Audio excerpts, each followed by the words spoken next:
সুধী শ্রোতা, আপনাদের সবাইকে স্বাগত জানাচ্ছি আমাদের আজকের বিশেষ পডকাস্ট এপিসোডে। আমি আপনাদের সাথে আছি, আপনাদের হোস্ট। আজ আমরা এমন একটি বিষয় নিয়ে কথা বলবো যা শুধু বর্তমান বিশ্বের ভূ-রাজনৈতিক প্রেক্ষাপটেই নয়, বরং আমাদের বিশ্বাস, দর্শন এবং চেতনার একেবারে গভীরে গিয়ে আঘাত করে।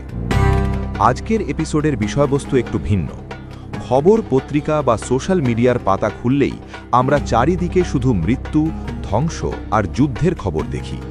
বিশেষ করে মধ্যপ্রাচ্যের উত্তপ্ত পরিস্থিতির দিকে তাকালে মনে হয় এই বুঝি সব শেষ হয়ে গেল। সম্প্রতি ইরানের সর্বোচ্চ নেতা আয়াতুল্লাহ আলী খামেনির পরিণতি এবং বেঁচে থাকা নিয়ে বিশ্বজুড়ে নানা জল্পনা কল্পনা চলছে।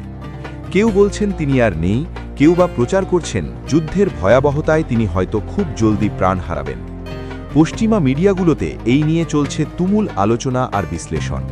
কিন্তু আজ আমি আপনাদের সামনে এক সম্পূর্ণ ভিন্ন দৃষ্টিকোণ তুলে ধরতে এসেছি। আমি আজ আপনাদের দ্ব্যর্থহীন কণ্ঠে বলতে চাই, খামেনি মরেননি। হ্যাঁ, আপনারা ঠিকই শুনেছেন, আমি বলছি তিনি মরেননি। আর আমার এই কথার ভিত্তি কোনো সাধারণ রাজনৈতিক বিশ্লেষণ বা সংবাদ মাধ্যমের প্রোপাগান্ডা নয়। আমার এই দাবির ভিত্তি হল এক অমোঘ সত্য যা স্বয়ং স্রষ্টা আমাদের জানিয়েছেন। আমরা সাধারণ মানুষ, আমাদের দৃষ্টি বড়ই সীমাবদ্ধ। আমরা মনে করি হৃৎপিণ্ড স্পন্দন থামিয়ে দিলেই বুঝি মানুষের অস্তিত্ব শেষ হয়ে যায়। আমরা মনে করি চোখের সামনে যাকে আর দেখা যায় না সে বুঝি চিরতরে মাটি হয়ে গেছে। কিন্তু যারা সত্যের পথে, ন্যায়ের পথে এবং ইসলামের পথে অবিচল থেকে সংগ্রাম করে যান, তাদের মৃত্যুর সংজ্ঞাটা সাধারণ মানুষের মতো নয়। পবিত্র কুরআনে আল্লাহ সুবহানাহু ওয়া তাআলা এই বিষয়ে অত্যন্ত স্পষ্টভাবে আমাদের সতর্ক করেছেন।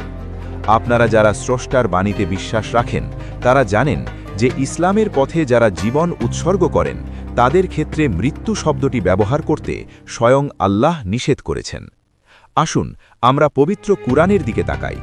সূরা আল বাকারা আয়াত নম্বর 154-তে আল্লাহ তাআলা বলেছেন, আর যারা আল্লাহর পথে নিহত হয় তাদেরকে তোমরা মৃত বলো না, বরং তারা জীবিত, কিন্তু তোমরা তা উপলব্ধি করতে পারো না।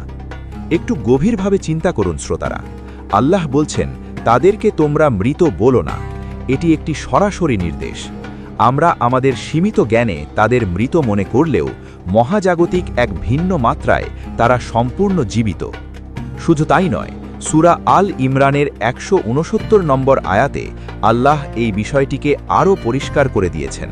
সেখানে বলা হয়েছে, যারা আল্লাহর পথে নিহত হয়েছে তাদেরকে কখনোই মৃত মনে করো না, বরং তারা জীবিত এবং নিজেদের রবের নিকট থেকে তারা জীবিকা প্রাপ্ত হয়। সুবহানাল্লাহ!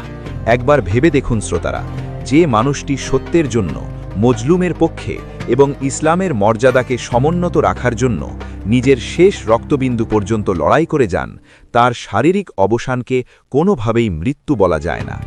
আল্লাহ নিজে তাদের মেহমানদারি করেন। আজকের বিশ্বে যারা ইসলামের দুশমনদের বিরুদ্ধে পাহাড়ের মতো অটল হয়ে দাঁড়িয়ে আছেন, তাদের জীবনের মায়া থাকে না। তারা জানেন যে কোনো মুহূর্তে আঘাত আসতে পারে, কিন্তু এই আঘাত তাদের শেষ করতে পারে না, বরং তাদের এক নতুন, অনন্ত এবং মর্যাদাপূর্ণ জীবনের সূচনা করে।